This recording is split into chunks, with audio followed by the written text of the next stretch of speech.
Hello दोस्तों, स्वागत है आपका मेरे YouTube channel Rawat home designer में। जैसा कि दोस्तों आप थंबनेल से देख ही चुके होंगे कि आज हम आपके लिए नॉर्थ फेसिंग का हाउस प्लान लेकर आए हैं, जो कि हमने वास्तु के अनुसार बना रखा है। ये हमारा 2 साइड से ब्लॉक और 2 साइड से ओपन हाउस प्लान है। तो देख लेते हैं। सबसे पहले 20 फीट तो दोस्तों इसकी विड्थ आएगी और 30 फीट इसकी हमारी डेप्थ आएगी। तो टोटल एरिया हो जाएगा इसका 600 स्क्वायर फीट। फ्रंट साइड पे इसके हम रोड देते हैं, जो कि हमारी मेन रोड भी हो सकती है, हमारी नॉर्मल गली की रोड भी हो सकती है और नॉर्मल रास्ता भी रह सकता है। फ्रंट साइड पे दोस्तों यही 3 चीज़ें हमारी रहती हैं, जिससे कि हमारी 2 व्हीलर 4 व्हीलर आसानी से घर तक आ सके। यहाँ पर हम रोड डिनोट कर लेते हैं। जब भी दोस्तों हम घर बनाते हैं तो घर को 2 से 3 फीट ऊपर रोड के लेवल से बनाना ही चाहिए। रोड के लेवल से 2 से 3 फीट ऊपर बनाने से होता ये है कि बरसात या बाढ़ के टाइम में घर में पानी भरने की समस्या पैदा नहीं होती है और हमें जो हमारा ग्राउंड फ्लोर है उसमें पानी नहीं भरता है, जिससे कि हमें बरसात के टाइम में कोई नुकसान नहीं पहुंचता है।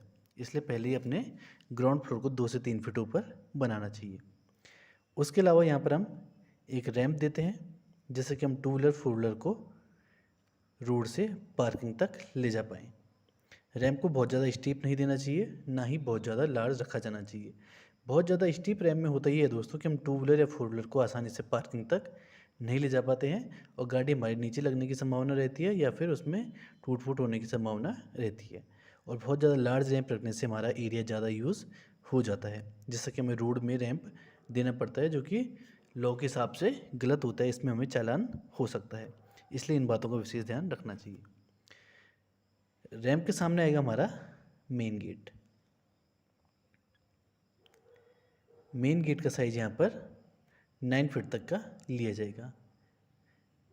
गेट को स्टेबल करने के यहाँ पर आरसीसी कॉलम या फिर आयरन पिलर का यूज़ किया जाएगा, जिससे गेट को अच्छे से स्टेबल किया जा सके और साथ ही साथ इससे इसके घर का एक्सटीरियर लुक भी बढ़ता है और इन्हेंस होता है। इसलिए यहाँ पर मेन गेट पे आरसीसी कॉलम या फिर आयरन पिलर यूज़ किए जाते हैं।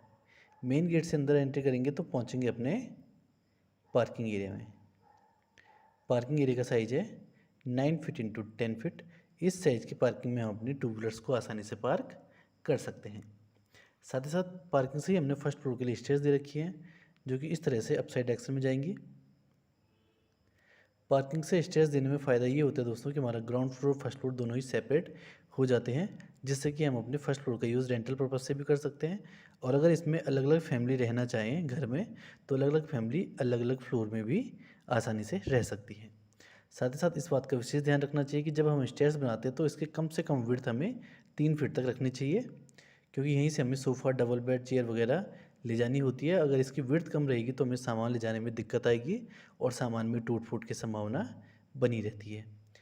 साथ ही साथ जब हम राइज़र रखेंगे सीढ़ी का, स्टेप्स का राइज़र हमें 6 से 7 इंच का ही रखना चाहिए। इससे ज़्यादा राइज़र रखने में होता ही है कि जो घर के बुजुर्ग होते हैं उन्हें सीढ़ियाँ चढ़ने में बहुत ज़्यादा प्रॉब्लम आती है, इसलिए इस बात का विशेष ध्यान हमें रखना चाहिए। साथ ही साथ बताता चलूँ आपको कि जो वॉल्स आ रखी है हमारी, इस साइड से तो ये ओपन है, तो यहाँ पर आइए हमारी ये 9 इंच की वॉल, जिसमें कि 1 इंच का हम प्लास्टर करते हैं, ये हमारी 10 इंच की हो जाती है। बैक साइड से क्लोज है, इसलिए यहाँ पर 4 इंच की वॉल का यूज़ होगा और ये हमारी 1 इंच के प्लास्टर के साथ 5 इंच की हो जाती है। इसी प्रकार से दोस्तों ये वाली वॉल भी हमारी 5 इंच की ही रहेगी। फ्रंट साइड पे हमारी मेन वॉल आती है, ये हमारी 9 इंच की और 1 इंच का इसमें प्लास्टर होगा, तो ये हमारी 10 इंच की हो जाएगी। इसे इस प्रकार से यहाँ पर बनाया जाता है। इस तरह से दोस्तों सारी की सारी वॉल बनी हुई है। 4 इंच की और 9 इंच की वॉल का यूज़ दोस्तों हमें बहुत ही अच्छे तरीके से करना चाहिए, क्योंकि अगर हम ज़्यादा 9 इंच की वॉल का यूज़ करेंगे तो इसमें एक तो हमारा मटेरियल भी ज़्यादा लगता है, हमारी कॉस्टिंग भी ज़्यादा लगती है और हमारा जो टाइम होता है वो भी ज़्यादा यूज़ होता है। साथ ही साथ हमारा एरिया भी ज़्यादा यूज़ होता है। ये हमें बहुत ही ज़्यादा नुकसान देता है, इसलिए हमें जहाँ पर हम पार्टीशन वॉल का यूज़ कर सकें वहाँ पर पार्टीशन वॉल का ही यूज़ करना चाहिए, वहाँ पर मेन वॉल को अवॉइड करना चाहिए। क्योंकि ये जो स्ट्रक्चर है हमारा, ये हमारा फ्रेम स्टाइल का स्ट्रक्चर होगा, फ्रेम साइज का स्ट्रक्चर होगा। इसमें सारा का सारा लोड बीम और कॉलम पे आता है, इसलिए हमें यहाँ पर बहुत ज़्यादा मेन वॉल की ज़रूरत नहीं पड़ती है। मेन वॉल या जो भी वॉल होगी हमारी, वो केवल अपने सेल्फ लोड को ही बेयर करेंगी। इसलिए यहाँ पर पार्टीशन वॉल्स ज़्यादा दी जा सकती हैं। साथ ही साथ ये आ जाएगा हमारा मेन डोर। मेन डोर का साइज़ हमेशा नॉर्मल डोर से बड़ा दिया जाना चाहिए, क्योंकि यहीं से हमें घर का सारा सामान अंदर ले जाना है और ये हमारे घर के एक्सटीरियर लुक को भी इन्हेंस करता है। मेन डोर से अंदर एंटर करेंगे तो यहाँ पर हमारा ड्राइंग रूम और डाइनिंग एरिया जाएगा। इसका साइज़ हमारा लिया जाएगा 14 फीट इंटू 9 फीट 4 इंचज़। यहाँ पर दोस्तों हम अपना 6 सीट का डाइनिंग टेबल यूज़ कर सकते हैं। साथ ही साथ यहाँ पर एक सोफ़ा और टेबल चेयर वगैरह भी यूज़ की जाती है सिटिंग एरिया के लिए। अब देखते हैं राइट हैंड साइड पे हमने एक कॉमन टॉयलेट दे रखा है, जिसमें हम D2 डोर का यूज़ करेंगे। D2 डोर का size 2 feet 6 inch into 7 feet लिया जाएगा। ये हो गया हमारा कॉमन टॉयलेट। इसका साइज़ है 6 फीट इंटू 5 फीट। वेंटिलेशन के लिए इसमें एक वेंटिलेटर भी दिया गया है, जिसे हम V से डिनोट करते हैं। और इसमें दोस्तों हम वेंटिलेशन के लिए वेंटिलेटर इस साइड में भी दे सकते हैं, ये हमारे पास ऑप्शन ओपन रहेगा। साथ ही साथ एक इसमें कॉमन एक अटैच टॉयलेट भी आएगा इसमें, जो कि हमने बेडरूम से अटैच कर रखा है। इसका साइज़ 6 इंटू 4 फीट होगा और इसका वेंटिलेटर हम इस तरीके से यहाँ पर देंगे और डोर इसमें भी D2 ही यूज़ किया जाएगा।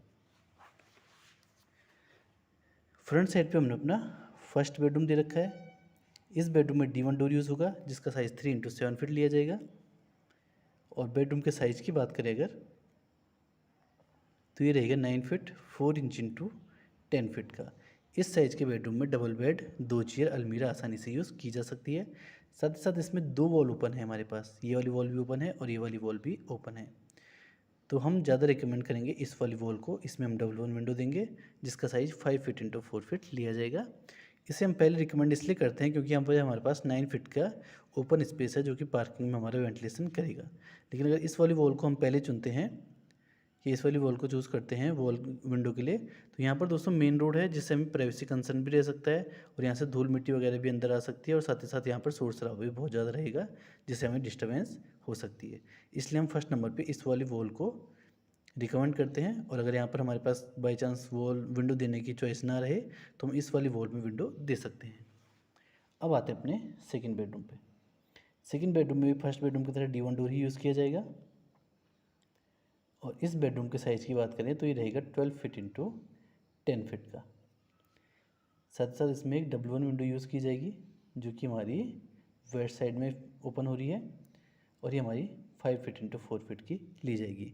इस बेडरूम में डबल बेड, 2 चेयर, अलमीरा आसानी से यूज़ की जा सकती है।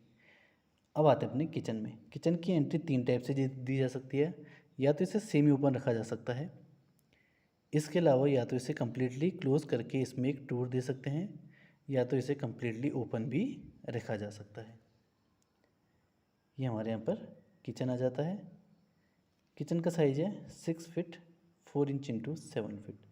इस साइज़ के किचन में 2 से 3 लोग आसानी से काम कर सकते हैं। किचन में दोस्तों सबसे बेहतर हमें वेंटिलेशन देने की ज़रूरत होती है, क्योंकि किचन में ही गैस लीकेज की वजह से एक्सीडेंट होने के खतरे रहते हैं और इसी में ही हमारे घर में सारी स्मेल सर्कुलेट हो जाएगी, जिससे कि प्रॉब्लम होती है। इसलिए किचन में वेंटिलेशन सबसे बेहतर दिया जाना चाहिए। और यहाँ पर हम W1 विंडो का यूज़ करेंगे, जिसका साइज़ 5 फीट इंटू 4 फीट लिया जाएगा। किचन की विंडो हमारी बैक साइड के ओटीएस में ओपन होती है। ओटीएस का मतलब होता है दोस्तों ओपन टू स्काई, और ये उन एरियाज़ में दिया जाता है जहाँ पर हमारे पास वेंटिलेशन के लिए स्पेस नहीं रहता है। और यहाँ पर ओटीएस में एक डोर भी देते हैं, जिससे कि हम ओटीएस की अच्छे से सफाई भी कर सकें। इस तरीके से हमने बनाया है 20 इंटू 30 का हाउस प्लान। टोटल एरिया की बात करें तो टोटल एरिया होता है 600 स्क्वायर फीट। अब कॉस्टिंग की बात करें दोस्तों, जो नॉर्मल रेट है वो चल रहा है 1600 से 1800 रुपये स्क्वायर फीट पे। इस रेट पे नॉर्मल कॉन्ट्रैक्टर कंस्ट्रक्शन कर देते हैं। इस रेट पर अगर कंस्ट्रक्शन किया जाता है तो इसकी कॉस्टिंग आएगी 9,60,000 से 10,80,000 रुपये। इतने में दोस्तों ये घर बनकर रेडी हो जाएगा। अगर आपको ये वीडियो पसंद आई है तो वीडियो को लाइक और चैनल को सब्सक्राइब जरूर करें, जिससे इस प्रकार की वीडियोस मैं आपके लिए भविष्य में भी लेकर आता रहूँ। धन्यवाद।